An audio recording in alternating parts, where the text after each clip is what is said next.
Yes.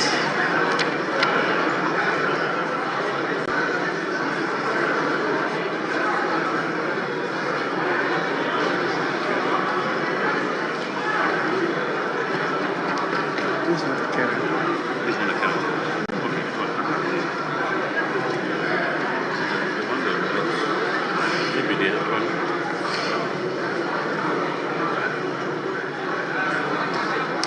So let me.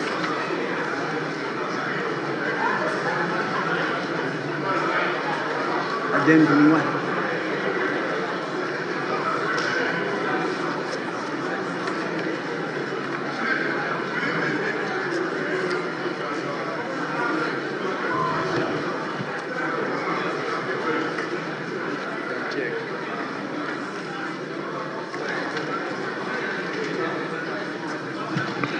Honorable members, let us pray.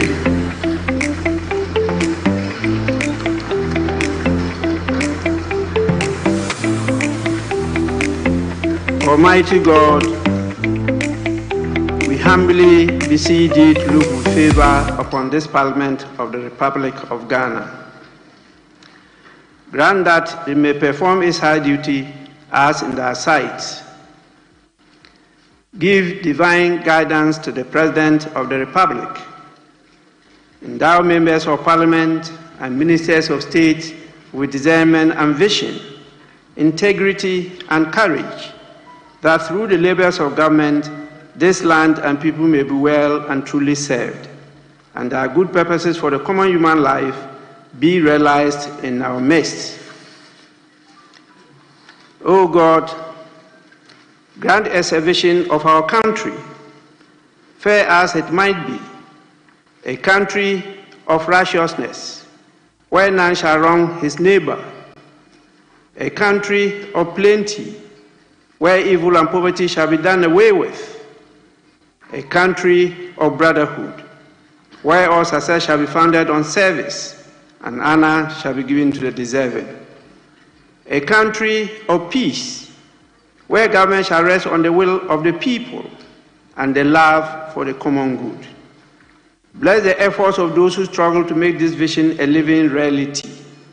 Inspire and strengthen our people, that they may give time, thought, and sacrifice to speed the day of the coming beauty of Ghana and Africa.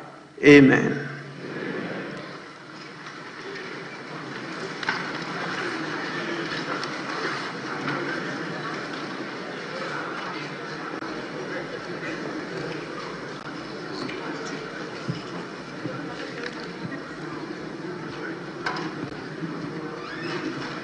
Honorable members, due to the nature of business today, we have to vary the order of business as captured on the order paper.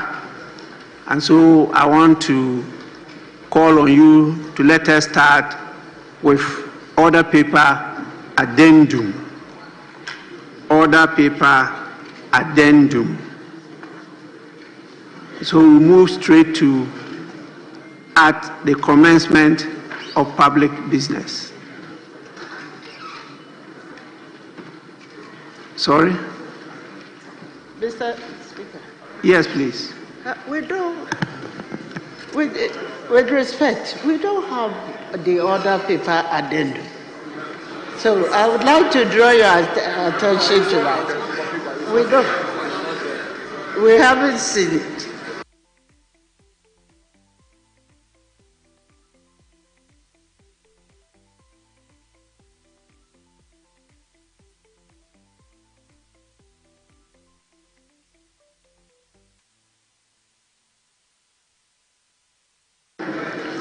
Honorable members, please, we are still in transition, so sometimes it can be an oversight, but it's there in the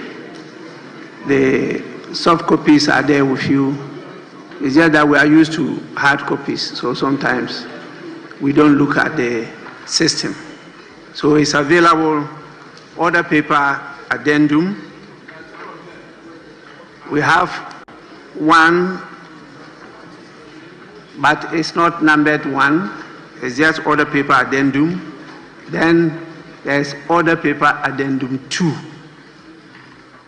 So we'll start with the order paper addendum. Yes, please, Majority Leader. Yeah, Mr. Speaker, so we'll take item 1 on the order paper addendum.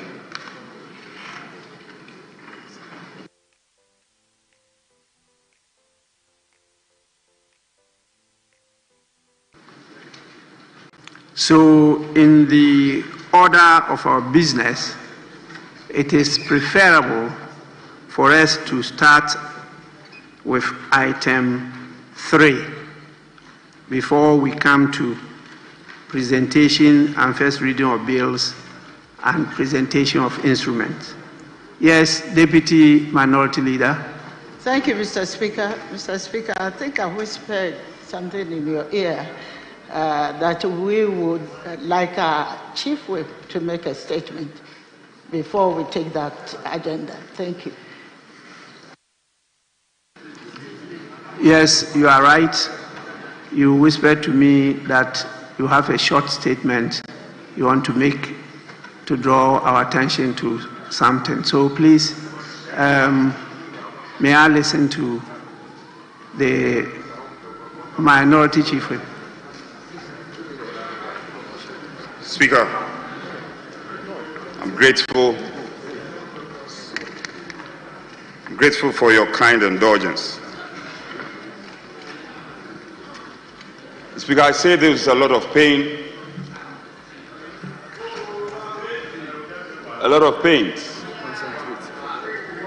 Speaker, as we all do know, our 4th Republican Constitution is the most sustained constitution in our body politics and history as a country. So, Speaker, increasingly, electoral violence is increasingly... Wait.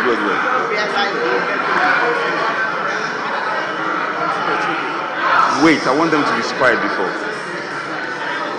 Electoral violence, Mr. Speaker, is increasingly rearing its ugly head in our fledgling democracy. Mr. Speaker, the recently rerun 19 polling stations at Ablekumanov is truly revealing. Honorable Minority Chief Whip, just a minute. Honorable members, the Minority Chief Whip is raising a very serious matter: election violence. I think it's a matter that we should take note of and devote a day to dilate on it, and at the end of the day take a position, because we need everybody to be on board.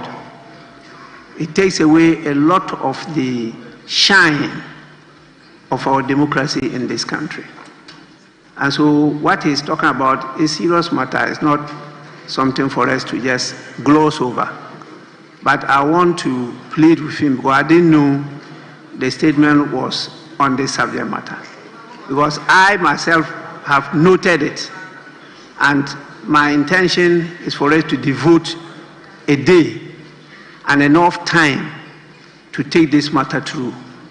It worries all of us, particularly you, the players, must be more worried than any other person,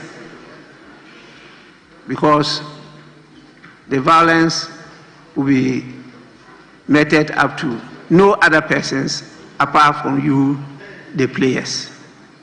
So it's something that we should take some time, and I want to urge the Minority Chief Whip to let us stop today, because we don't have time to do that.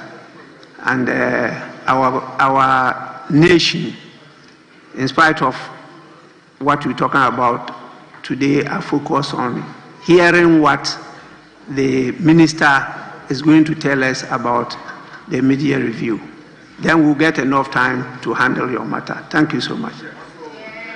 Speaker, with respect, I will not on any day defy your authority. But Speaker, we have lined up a number of activities to back home our demands. And to the extent that these violence visited are not atoned, we cannot be part of the presentation of the media budget. And to that extent, Speaker,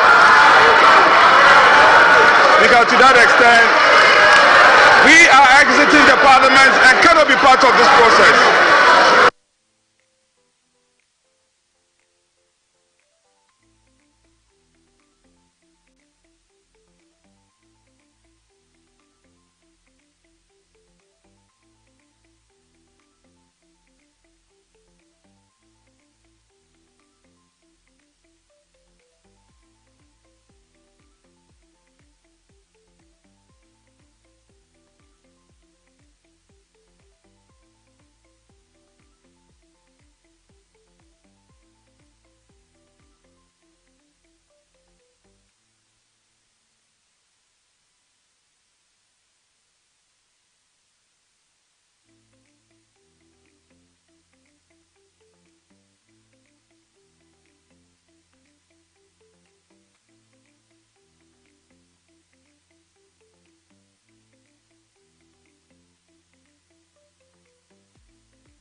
Yes.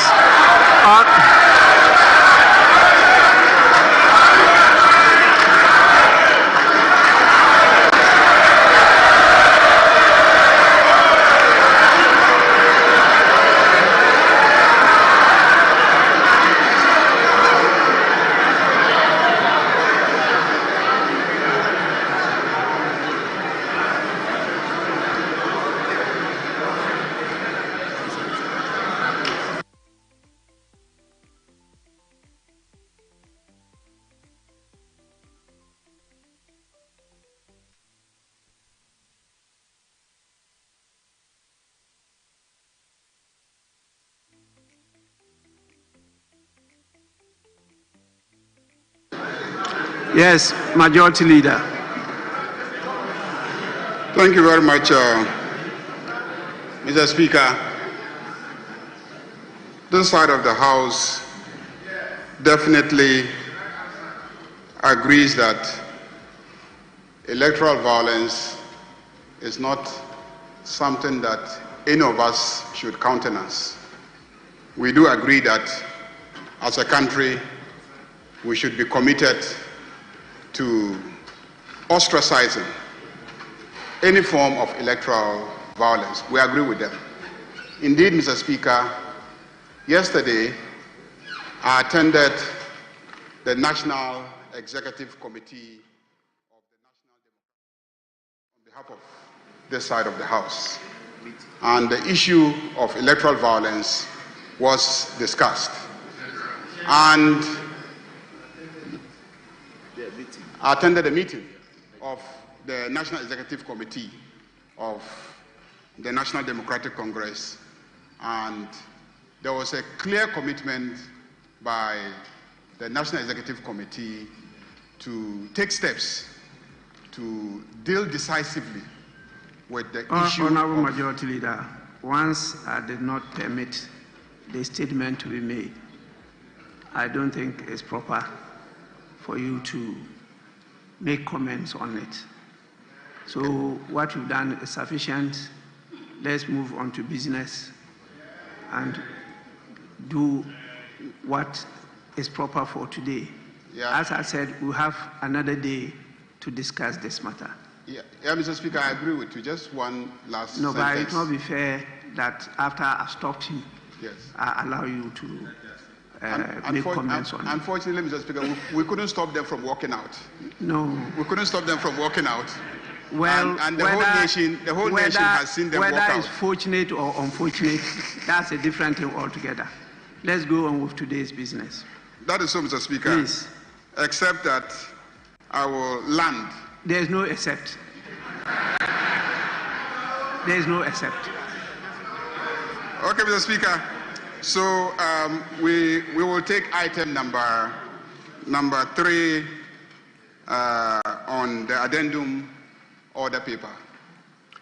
Yes, honorable members, before we do that, let me just acknowledge the presence of our august visitors from a number of our schools and other institutions. We have over 32 students from the Boma Senior High School, led by the headmaster of the school in the person of George Ampofo.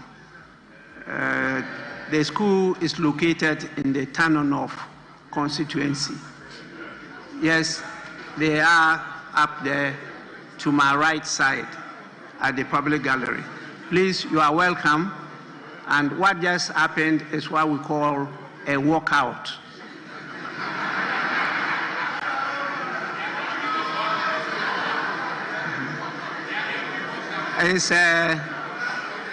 It's part of the practice of democracies all over the world. When sometimes you disagree strongly with an issue, you walk out.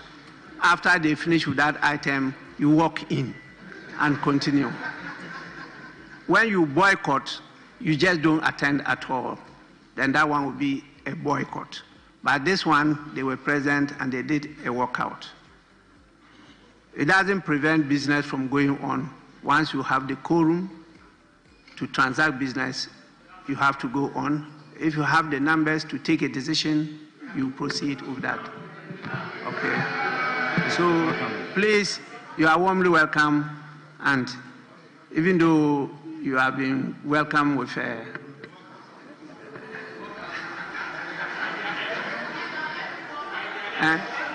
MP welcome you, so please, you may resume your seat. It's an experience. I'm sure you never forget of it. Yes, we have 41 students also from Sewa Kese Girls Senior High School, also from Tano North. They are led by the head mistress of the school, in the person of Margaret Anane Ajay. They are also to my right, you know, and one common thing about them, they are beautifully attired. You know, both institutions, they are well dressed. I hope you get time, even though he walked out, to take a picture with him. Please, you are welcome. You may resume your seats. We have students from the University Practice Senior High School, led by the teacher, Mr. Andrews Amo Smith. The school is located at the Cape Coast North constituency, and there are 36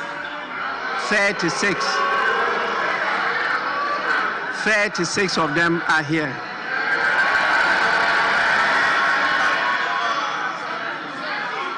You are warmly welcome. Kindly resume your seat. You are lucky your MP didn't walk out. We have also from the Jamase Pentecost Child Development Center. There are 55 in number, and they are led by the director of the center in the person of Magdalene Kobla. This center is located in the Afija-Sechere East constituency. 55 of them are here. I, in the absence of your MP, welcome you to the House. But as I advised, please, it's a good opportunity to have a shot with the MP. I'm sure he'll be waiting outside for you. Honorable members, you may resume your seats. We also have the presence of a number of visitors from the Kuna Presby Child Development Center. They are led by the director of the center in the person of Peter Kwache. There are 56 in number, and that is also from Afija Sechere East constituency.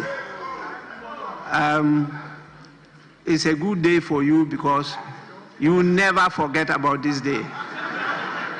That you came, you saw, and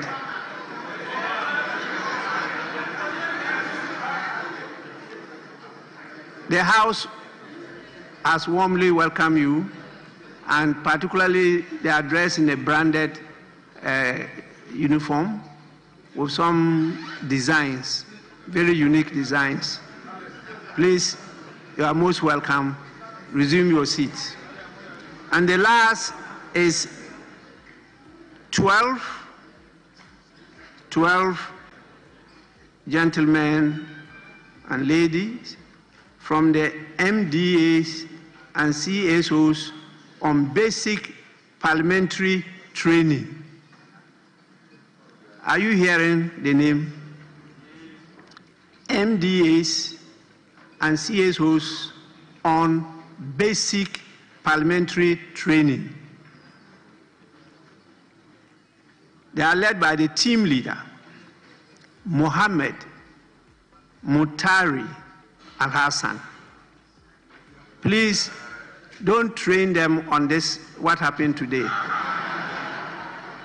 There are 12 in number, and because of the nature of the institute, they are not specified where it is located, which meant that it's made out of a collection of many people from all over the country, MDAs and CSOs all over the country, and they participate in basic parliamentary training, and this is being handled by the Parliamentary Training Institute, which is located and created here by Parliament itself. So that's what we're doing, giving them basic parliamentary training. But definitely they will explain what has happened to you. You are warmly welcome. You may resume your seats. Yes, honorable members, we now move on to item 3, motion.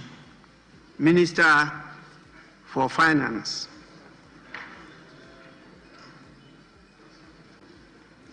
Majority Leader, you may usher in the Minister for Finance to move the motion.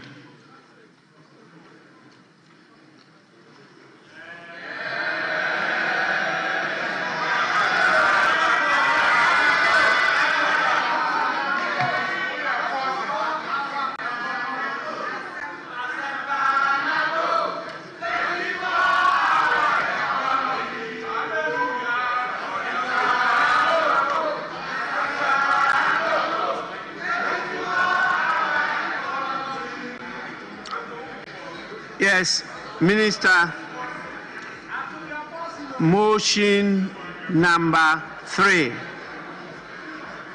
that this Honorable House approves the mid-year fiscal policy review of the budget statement and economic policy of the Government of Ghana for the 2025 financial year.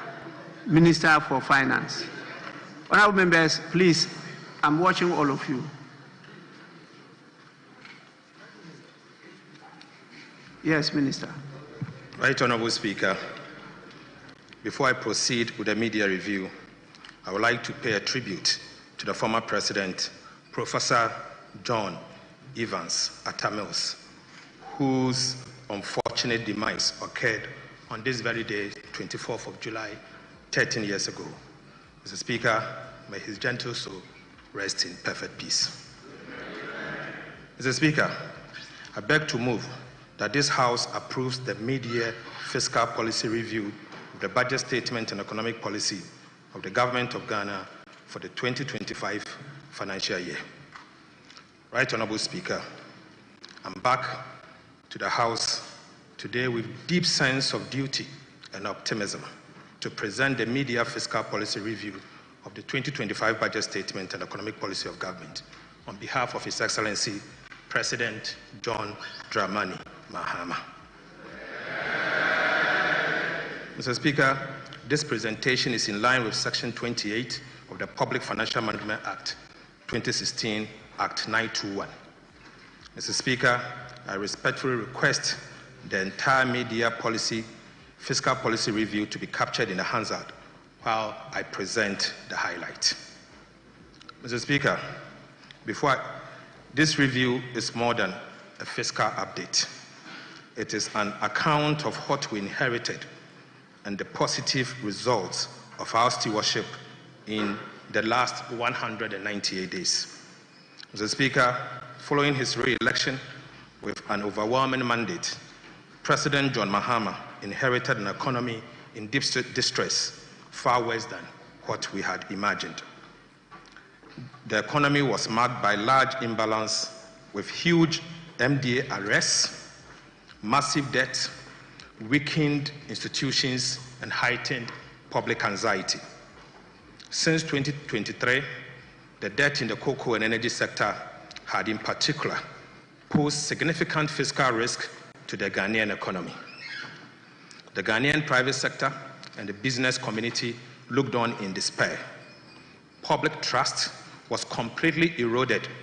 The national spirit was broken, and the foundation of our economy had sunk even deeper. Mr. Speaker, the budget deficit had ballooned because of reckless commitment and wasteful spending. The indebtedness of the government had culminated into state insolvency. The impaired balance sheet paralyzed almost every single state enterprise. High cost of living and inflation impoverished large segments of the population, eroding the real value of their income and savings. Right Honorable Speaker, the mismanagement of our public finances by the previous administration led to a devastating haircut through the DDEP, which denied pensioners and middle class their lifetime savings, their livelihood, and in fact, their dignity. Mr. Speaker, Eurobond holders also suffered painful haircuts, severely affecting Ghanaian businesses and financial institutions. Soaring interest rates crowded out essential spending on education, health, and infrastructure. Right Honorable Speaker, the Ghana cedi depreciated against all major currencies to levels never seen before, making it the worst performing currency in the world. Public sector corruption reached an all-time peak. As President Mahama said, the whole of Ghana was indeed a crime scene. Mr. Speaker, investor confidence waned considerably, significantly reducing investment inflows. The public debt reached unsustainable levels. The unemployment situation worsened, which made it difficult for Ghanaians to find decent jobs. Many micro, small, and medium enterprises collapsed under the weight of economic mismanagement.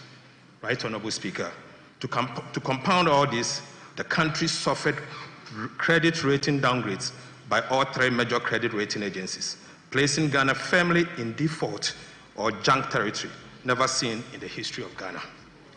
Mr. Speaker, to further illustrate the enormity of this economic burden, we inherited an IMF program which had derailed and completely gone off track, with key targets missed, putting our economic recovery program in jeopardy. In the words of the Deputy Managing Director of the IMF, Mr. Boli, the program had deviated substantially from its target by close of 2024, unquote. Mr. Speaker, we also inherited weak commitment control systems and irresponsible spending, which left arrests of over 67 billion and contract commitment of about 194 billion Ghana cedis. Right Honorable Speaker, we inherited a bleeding energy sector with annual financing shortfall in excess of $1.5 billion US. We inherited a debt-riddled cocoa sector with liabilities of 32 billion Ghana cedis, a weak financial sector with significant non-performing loans despite pumping over 30 billion Ghana cedis into the so-called financial sector cleanup.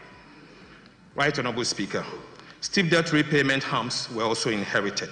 where at the time, Mr. Speaker, we inherited repayment terms of 20 billion for the year 2026, 50.3 billion for the year 2027, and 45.8 billion for the year 2028, as well as significant short-term treasury bills maturities of about 137 billion Ghana cedis. Mr. Speaker, we inherited depleted buffers needed to cushion the country from any fiscal or external shocks with empty sinking fund. And Mr. Speaker, we inherited stored projects, about 55 of them tied to bilateral debt restructuring, with about $3 billion in undisbursed loans. Mr. Speaker, the root of our 2022 economic crisis can be traced directly to an overbearing fiscal dominance, marked by reckless spending and corruption, compounded by poor leadership of the previous NPP administration. Mr. Speaker, the worsened fiscal situation spilled over into the monetary and external sector, causing a rapid depreciation of the Ghana cedis. The monetary financing by the central bank reached an all-time high, driving inflation to levels never seen in decades. Mr. Speaker, there was a complete lack of coordination between the Ministry of Finance and the Bank of Ghana, signaling the highest level of incompetence in the management of our economy. Mr. Speaker, in the face of all this dire inheritance bequeathed by the Akufo-Addo Bawumia administration, the government of President John Dramani Mahama made a conscious decision not to make excuses, but to reset our country. We chose the path of structural reforms and transformation. We set out to reset our economy, restore good governance, and policy credibility. We renewed our social contract with the Ghanaian people and redefined national priorities by being deliberate in both our policy choices and approach to economic management.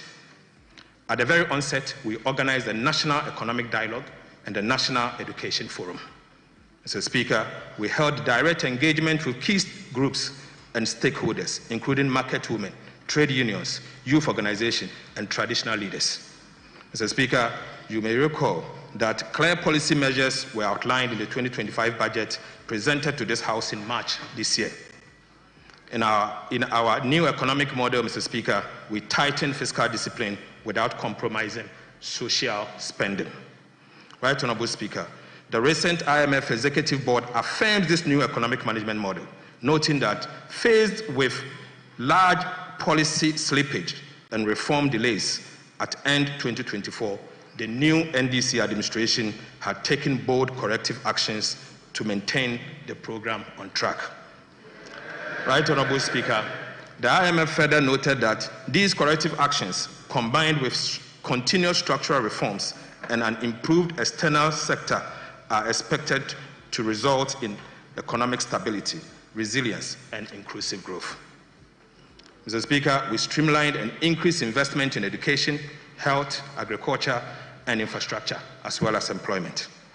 In fulfillment of our major manifesto pledge, we established the Ghana Gold Board through Act 1140 to accumulate foreign exchange to support the stability of the Ghana cedi. We have restored coordination between the Ministry of Finance and the Bank of Ghana to ensure a cohesive and integrated approach to economic policy making across relevant institutions. Mr. Speaker, in less than 200 days, we have brought back clarity, certainty, stability, and purpose to our economic policy direction. Right Honorable Speaker, we have made significant progress. The signs of recovery are obvious, evident, noticeable, visible, tangible, and they are being felt. Mr. Speaker, Ghana's fiscal position has significantly improved. The primary balance on commitment basis posted a surplus of 11.1% of GDP at the end of June 2025, beating the ambitious 0.4% surplus target for the same period. Right Honorable Speaker, the overall fiscal deficit on commitment basis was 0.7% of GDP, outperforming the target of 1.8% at the end of June 2025. Mr. Speaker, inflation has reduced significantly from 23.8% at the end of December 2024 to 13.7% at the end of June 2025. Mr. Speaker, it's important to note that this is the lowest since December 2021 and marks 6 months of continuous decline. Interest rates are declining with a drastic drop in Treasury bill rates. The 91-day Treasury bill rate has reduced from 27.73 in December 2024 to 14.73 in June 2025, a decline of over 1,300 basis points. Mr. Speaker, the 182-day T-bill rate has reduced from 28.43% in December 2024 to 15.34 in June 2025, a decline of another 1,300 basis points. Mr. Speaker, the 364-day T-bill rate has also reduced from 29.95 in December 2025 to 15.76 in June 2025, marking a decline of over 1,400 basis points. Gross international reserves has significantly improved, Mr. Speaker. The Bank of Ghana accumulated $11.12 billion, covering 4.8 months of import at the end of June 2025. And this compares to $8.98 billion, covering a 4 month of import as at end December 2024. Mr. Speaker, the Ghana cedi has demonstrated exceptional resilience and strength in recent months. At the end of June 2025, the Ghana cedi appreciated by 42.6% against the US dollar, 30.3% against the British pound, and 25.6% against the euro. This is a significant reversal compared to the same period in 2024 when the cedi depreciated by 18.6%, 17.9%, and 16.0% respectively. Mr. Speaker, so far, we have almost reversed all the cedi depreciations in the year 2022, 2023, and 2024. Mr. Speaker, it is important for us to note that it is the first time that this level of appreciation has been recorded in the 60 years history of the Ghana cedi. Rating agencies, which once classified our sovereign creditworthiness as junk, are beginning to upgrade our ratings.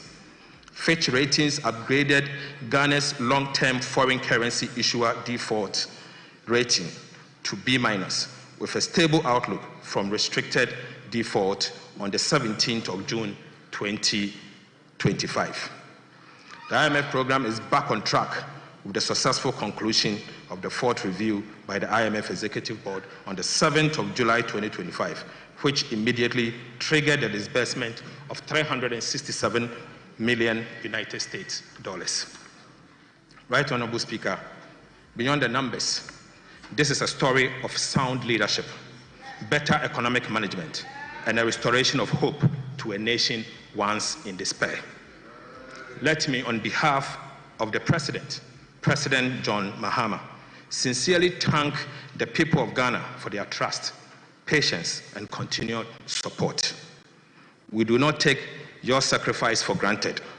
Mr. Speaker, this government did not come to simply manage the decline. We came to reverse it and reset our country. The gains of these first 6 months are just the beginning. Mr. Speaker, these early successes only encourages us to stay the focus, stay disciplined, and continue to do more for the people of Ghana. There is still a long road ahead, but our steps are now steadier. Our direction clearer, and the national spirit has been lifted with the gradual restoration of hope in our democracy. We have moved from promises to purpose, from ineptitude to action, and from distress to relief. Mr. Speaker, we have established policy credibility and restored credit worthiness. Right Honorable Speaker, the rest of my presentation will focus on 4 areas: macroeconomic performance for the first 6 months of 2025, the status of Ghana's debt restructuring, and the status of implementation of key government programs. Before I conclude, Macroeconomic performance, Mr. Speaker, for January to June 2025. Mr. Speaker, the first half of 2025 has demonstrated our government commitment to economic recovery. Through prudent fiscal management, sound monetary policies, effective structural reforms, and strategic investment, we are laying a solid foundation for sustainable growth and shared prosperity.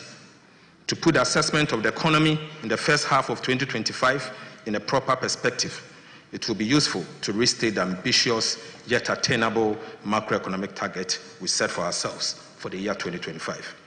Mr. Speaker, we set for ourselves an overall real GDP growth of at least 4%, non-oil real GDP growth of at least 4.8%, end-year inflation rate of at least 11.9%, primary balance on commitment basis at a surplus of 1.5% of GDP, and gross international reserves covering not less than 3 months of import cover.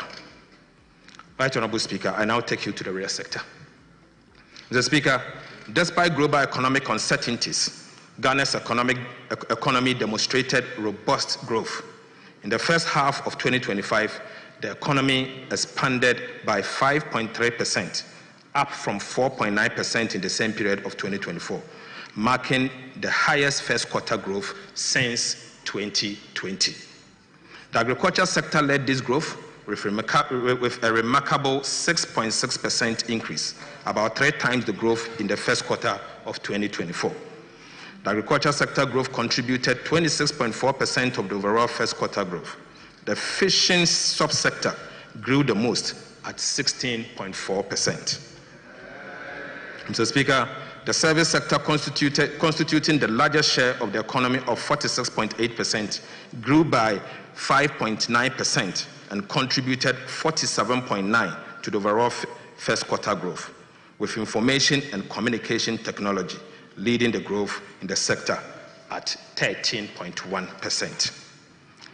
Industry grew by 3.4% in the first quarter of 2025, contributing 20.6% to the overall first quarter growth. Manufacturing also posted an impressive growth of 6.6%. Right Honorable Speaker, non-oil GDP growth, the real sector, also picked up strongly, growing at 6.8% in the first quarter of 2025, compared to the growth rate of 4.3% in the same period in 2024. Importantly, Mr. Speaker, the non-oil GDP growth is the highest since 2018. It is expected that with the introduction of our 24-hour economy policy, the Big Push program, and the Agriculture for Economic Transformation program, the GDP growth will be sustained and possibly exceed the target of 4% for the year 2025. Mr. Speaker, I now take you to prices. Right Honorable Speaker, we pledge to pursue the following to reduce inflation.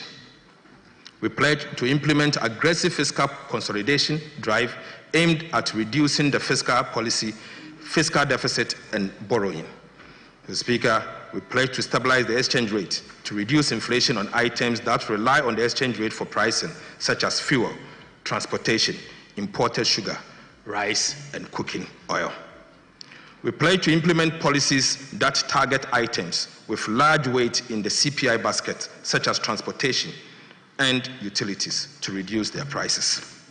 We also pledge to implement, through the Bank of Ghana, to implement an appropriate monetary policy stance and use its liquidity management interventions to support the disinflation process. And finally, Mr. Speaker, we pledge to implement Agriculture for Economic Transformation agenda to reduce food inflation. Mr. Speaker, it is instructive to note that these intentional policies announced in the 2025 budget to tame inflation are yielding massive results. Inflation pressures have eased significantly. The drastic fall in inflation is not by chance or sheer luck, but as a result of hard work and deliberate government policies. Mr. Speaker, consumer price inflation has reduced from 23.8% in December 2024 to 13.7% in June 2025. This represents a massive 10.1 percentage point decline.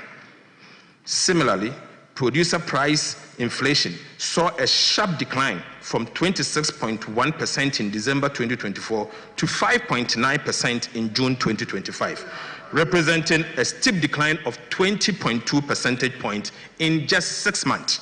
Mr. Speaker, food inflation declined from 27.8% in December 2024 to 16.3% in June 2025, representing an encouraging 11.5 percentage point reduction.